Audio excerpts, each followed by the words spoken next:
नमस्कार दोस्तों, जय श्री राम, जय श्री राधे कृष्णा, हर हर महादेव। मैं ज्योतिषाचार्य अनुज जैमिनी आप सभी का हार्दिक स्वागत करता हूं। सनातन धर्म रहस्य यूट्यूब चैनल में आप सभी का स्वागत है। मित्रों, आज हमारा वीडियो जिस विषय पर है वो आप सभी उससे अवगत हो। जेएनयू प्रकरण। जी हाँ मित्रों, फिर से जेएनयू की सियासत गरमाई है और JNU Jawaharlal Nehru university campus Delhi में वहां पर कॉरिडोर में दीवारों पर लिखा गया है, ब्राह्मणों भारत छोड़ो। फोटोज आपने देख लिए होंगे, यूट्यूब पर, फेसबुक पर सभी जगह वायरल हो रहे हैं, न्यूज में भी वायरल है। मैं एबीवीपी का धन्यवाद व्यक्त करना चाहूंगा जिन्होंने इसको मामले को संज्ञान में लिया और जेएनयू में इन अराजकतावादियों के खिलाफ रिपोर्ट दर्ज कराई। हम उनकी भावना की कदर करते हैं, जज्बे को हम सैल्यूट करते हैं। परंतु मित्रों, एक बात मैं अपने विचार भी रखना चाहता हूं। यहाँ पर सरकार से मैं दरखास्त करना चाहता हूं, ये मेरी सरकार से एक प्रार्थना है कि जितनी जल्दी हो सके जेएनयू कैंपस पे प्रतिबंध लगाया जाए, इसको बैन किया जाए पूरी तरीके से, क्योंकि ये अराजकतावादियों की और वामपंथी विचारधाराओं की पोषण करता है और यहाँ पर अराजकतावादियों को प्रश्रय मिलता है। पूर्व काल में भी इस जेएनयू कैंपस में ही बीफ पार्टी का आयोजन करा गया था करीबन 5-7 साल पहले, और फिर उसके बाद में यहाँ पर इसी जेएनयू में नारे लगे, भारत तेरे टुकड़े होंगे इंशाअल्लाह इंशाअल्लाह, इसी करके ऐसे करके। हम किसी धर्म का कोई खंडन नहीं कर रहे, कोई इसको अपने से जोड़ कर न देखे, परंतु इन जहाँ पर इसी धरती पर, जेएनयू की धरती पर आज फिर से नारे लगे हैं, ब्राह्मणों भारत छोड़ो। मैं इनसे पूछना चाहता हूँ कि क्या औकात है तुम्हारी ब्राह्मणों को भारत से निकालने की? ये धरती सनातन धर्मियों की है। ब्राह्मण, क्षत्रिय, वैश्य, शूद्र और वर्णेतर, सनातन धर्म में जो भी है, हमारी धरती है, हम हिंदुओं की धरती है, सनातनियों की धरती है। और जो भी धर्म, जो विधर्मी हैं, विधर्म जो दूसरे मजहब के हैं, वे यहाँ पर उन्होंने आश्रय लिया। हमारा तो धर्म तो इतना महान है कि जो शरण में आया, जो यहाँ पर आया, यहीं का होकर के रह गया, यहाँ पर सभी को शरण दी। परंतु आज हमारे ही शरणागत वत्सल धर्म को ठेंगा दिखाया जा रहा है, आंखें दिखाई जा रही हैं और ये कहा जा रहा है कि ब्राह्मणों भारत छोड़ो। यही नहीं, ब्राह्मण, क्षत्रिय, वैश्य भारत छोड़ो। ये क्या तरीका है? ये अपर कास्ट बोल करके हमारे शूद्र वर्ण का जो भाई हैं उनसे हमको पृथक करने का षड्यंत्र है पूरा। सरकार इसको संज्ञान में ले। मेरा अनुरोध है सरकार से कि इसको मामले को संज्ञान में ले और इस पर तुरंत त्वरित कार्रवाई हो। ये ऐसा मैं हमारे मोदी सरकार से अपील करता हूं। परंतु मित्रों, साथ में एक बात और भी मैं कहना चाहता हूं कि अब नहीं तो कभी नहीं, ब्राह्मणों और जो है हमारे चारों वर्ण के भाई, इस बात को समझिए कि षड्यंत्र क्या है। एक तरफ बरगलाया जाता है कि ब्राह्मण विदेशी है, यूरेशिया से आए हैं। चलो ठीक है, तुम ये प्रमाण प्रस्तुत कर दो कि ब्राह्मण विदेशी हैं, कोर्ट में आप चैलेंज तो करो, औकात है तुम्हारी, साबित कर पाओगे? वसुधैव कुटुंबकम, इसके तहत पूरी पृथ्वी पर मनु महाराज का शासन था, ठीक है। और ब्राह्मण तो जो है जन्मते ही गुरु रहे हैं मनुष्य मात्र के। धरती पर तो सार्वभौम है ब्राह्मण, कहाँ कहाँ से निकालोगे ये तो बताइए। अरे ब्राह्मणों का तो मैं अतिशयोक्ति क्या कहूं, श्रीमन नारायण जो है भगवान भृगु का चरण चिन्ह अपनी छाती पर रखते हैं, तो तुम भगवान नारायण से भी बड़े हो गए क्या? इस धरती की बात करें, ब्राह्मणों ने अपने खून पसीने से इस धरती को सींचा है। यहाँ पर लाखों क्रांतिकारी, हजारों क्रांतिकारी, अब से ही नहीं सतयुग से ब्राह्मणों ने अपने खून से बलिदान दिया है, सींचा है इस धरती को। यहीं पर पैदा हुए हैं, कोई विदेश से नहीं आए थे। हमारे पुराण, हमारे उपनिषद, हमारा वेद, हमारे शास्त्र इस बात के प्रमाण हैं। यहीं पर सृष्टि, मनुस्मृति से तुमको चिढ़ है, क्योंकि मनुस्मृति के प्रथम अध्याय में ही और दूसरे ये बताया गया है कि ये ब्रह्मावर्त उत्तरी क्षेत्र, यहाँ पर पूरा देश जो है एक आर्यावर्त देश था, और उनके ये जो हिस्सा जहाँ पर बैठे हैं ये ब्रह्मावर्त क्षेत्र था, जहाँ पर ब्राह्मण पैदा हुए, क्षत्रिय पैदा हुए, वैश्य और शूद्र, चारों एक खाट के चार पाए हैं जिनको तोड़ने का षड्यंत्र है। तो कहाँ कहाँ से तुम ब्राह्मणों को निकालोगे, ये तो बताइए। तुम जिन मार्क्सवादी तुम्हारे विचारधारकों में सबसे ज्यादा तो ब्राह्मण हैं, क्या तुम उनको निकालोगे? अब यहाँ पर सरकार, एक प्रश्न और भी है, सरकार आज जो है जोर दे रही है दलित भाइयों को पुजारी बनाने पर जोर दे रही है।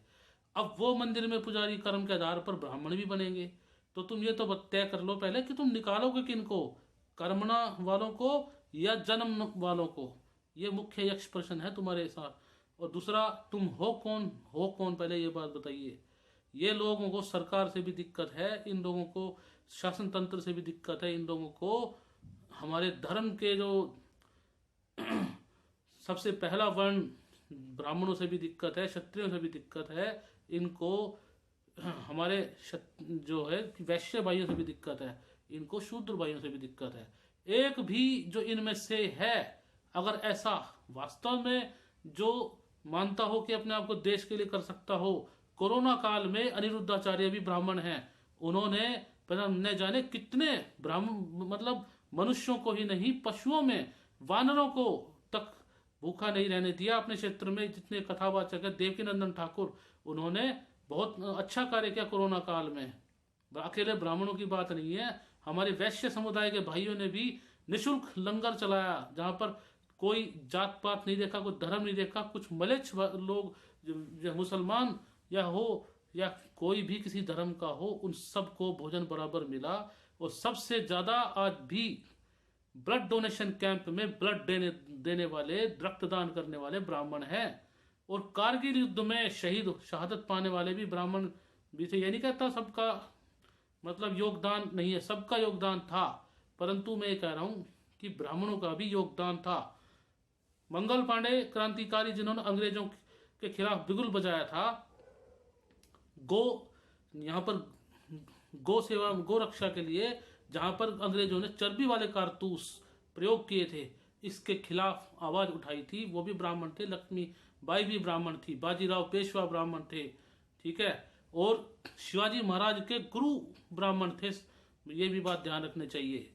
और तो मैं आपको क्या कहूं कि हमारे सिख समुदाय में जो ग्रंथिकार होते हैं वो भी ब्राह्मण होते हैं, ठीक है। तो इस बात को ये समझ लीजिए। यहाँ पर बौद्ध धर्म में, यहाँ पर सबसे पहले बुद्ध हमारे भगवान विष्णु के अवतार थे, वो भी ब्राह्मण थे। कहाँ कहाँ तक बचोगे, ये तो बताइए। और दूसरे जो इनमें से बुद्ध थे, वो गौतम बुद्ध, वो लुम्बिनी के राजकुमार थे, क्षत्रिय थे। तो और वैश्य अग्रसेन महाराज जी के वंशज, जिनका योगदान जो है सबको पता है। भामाशाह भी वैश्य थे, जिन्होंने महाराणा प्रताप को धन दिया था हथियार के लिए, वो भी। और क्षत्रिय भाई अपने बाहुबल से, अपने शौर्य से जाने जाते हैं, देश की रक्षा करते हैं, पूरी बटालियन है उनकी फौज में, ठीक है। राजपुताना राइफल्स, उसमें राजपूत भाई, क्षत्रिय भाई अपना बलिदान देते हैं। उन कारगिल युद्ध में बलिदान दिया है। जाट रेजिमेंट, अपर कास्ट में हमारी जाट रेजिमेंट है, जिसमें ब्राह्मण भी जाते हैं और जाट भाई भी जाते हैं, और भी उनका भी शौर्य अप्रतिम है। तुम ये जो खुद को जो बोलते हो, सो को तुम अपने आप को ठेकेदार बोलते हो धर्म देश का, क्या तुम ये बता सकते हो कि तुम्हारा क्या योगदान था देश की आजादी में, देश की लड़ाई में? और कोरोना काल में तुम्हारा क्या योगदान था? कारगिल युद्ध में तुम्हारा क्या योगदान था? मुट्ठी भर लोग तुम जेएनयू कैंपस में बैठ करके बकवास करते हो, वही तुम कुएं के मेंढक हो। जरा बाहर निकल कर देखो, औकात सामने आ जाएगी। तुम्हारे बीच में से एक कन्हैया कुमार निकला था, जिसको मुगालता हो गया था कि मैं तो यहाँ पर बहुत फॉलोअर्स हैं जेएनयू में, बाहर निकल के देखा, इलेक्शन लड़ा, औकात सामने आ गई, जमानत जब्त। तो तुम जरा अगर हिम्मत है, चुनाव लड़ के देखो, सरकार बना के देखो। मैं चैलेंज मारता हूं तुम लोगों को, तुम्हारी अगर कोई 10 वोट भी अगर दे दे तो नहीं हो सकता। दूसरी बात, और भी भाइयों ने जवाब तो दे ही दिया है। यहाँ पर शिफूजी भारद्वाज, उन्होंने बहुत अच्छा बोला। और मैं हाँ एक बात बोलना चाहता हूँ यहाँ पर कुछ लोगों ने अपना कर्मणा सिद्धांत जोड़ दिया है। तो भैया ये कहा कि ब्राह्मण तो कर्म से होते हैं, ये दोगलापंथी है। एक तरफ कहते हैं कि शूद्र जन्म से होते हैं सभी, और ब्राह्मण कर्म से। ये तो दोनों मिसमैच है, दोनों में कोई तर्कसंगत बात नहीं है। इस विषय पर, वर्ण व्यवस्था पर, हमारा एक वीडियो है, लिंक डिस्क्रिप्शन बॉक्स में है, आप देख सकते हैं कि क्या वर्ण व्यवस्था कर्मणा है। नहीं, कर्मणा नहीं, जन्मना ही है। ये जन्म आधारित कर्म पर होती है हमारी वर्ण व्यवस्था। और ऐसा नहीं है कि मतलब कि कोई शूद्र वर्ण में जन्मा है तो उपेक्षित हो गया, नहीं। ब्राह्मण तो वो है जिसने सबके रोजगार सेट किए। जब विवाह होता है तो अब घड़ा भी पूजन भी होता है, और उसमें नींव पूजन होती है मकान बनाने में। यहाँ पर घड़ा पूजन कुंभकार कौन है, ठीक है, मकान बनाता, मकान बनाने वाला कौन है, जरा ज्ञात है आप लोगों को? नहीं। तो मूर्तिकार कौन होते हैं, मूर्ति बनाने वाले? जरा सोचो जरा इस बात पर। तो ऐसा नहीं है कि उपेक्षित हैं, हमारे धर्म तो ये सिखाता है। रविदास जी महाराज की भी जय जयकार करी जाती है, जो कि रामानंदी संत थे और बहुत अच्छे संत थे, जो शूद्र समाज से आते थे। तो ऐसा नहीं है कि इनका योगदान नहीं है। इनको तोड़ने वाले लोग इस देशद्रोही हैं, धर्मद्रोही हैं, इनका धर्म से कोई नाता नहीं है। तो मित्रों, ये खुद को एक्सपोज कर रहे हैं। दीवारों पर जितना लिखेंगे उतना ये एक्सपोज खुद को करेंगे। तो अब तक तो ये छुपे हुए थे, परंतु दीवारों पर जो अपनी करतूत लिख रहे हैं उस तरह खुद को ये एक्सपोज कर रहे हैं। पहले क्या था, सोशल मीडिया इतनी एक्टिव नहीं थी, अब सोशल मीडिया है तो उनकी करतूत सामने आई है। तो मैं सोशल मीडिया पे जो भाई हैं उनको मैं सैल्यूट करूंगा, उन्होंने इनकी करतूत को उजागर किया। इसी प्रकार से इनकी करतूत को सरकार तक पहुंचाइए ताकि ये जेल जाने का इनका रास्ता तैयार हो। जय श्री राम।